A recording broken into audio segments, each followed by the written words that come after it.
Passé inaperçu hier dans les rangs des forces de l'ordre réunies à l'Élysée, le président Macron a annoncé la fin d'une disposition imposant un repos de 11 heures entre 2 journées de travail. Appliquée depuis 1 an chez les gendarmes, la mesure devait bientôt concerner les policiers. Joséphine Devambet, Thierry Breton.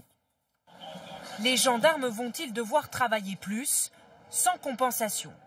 C'est cette petite phrase après 1h15 de discours d'Emmanuel Macron sur la sécurité intérieure qui le laisse penser.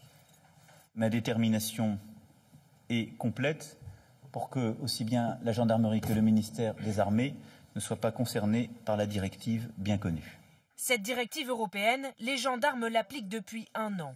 Elle impose que tous les travailleurs, quels qu'ils soient, bénéficient d'une période minimale de repos de 11 heures consécutives au cours de chaque période de 24 heures.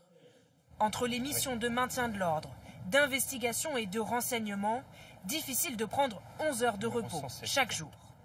Mais pour compenser, la directive donne droit à des périodes supplémentaires de récupération. 1 an après, les gendarmes vont-ils perdre ces heures de repos?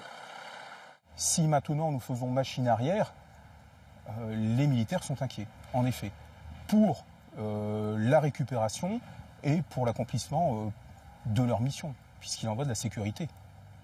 Ce matin, le ministre de l'Intérieur refuse d'expliciter les propos du président.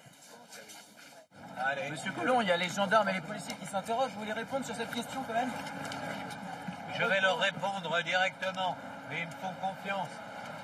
Les policiers, eux aussi, attendent des précisions. Ils sont en ce moment même en négociation sur leur temps de travail.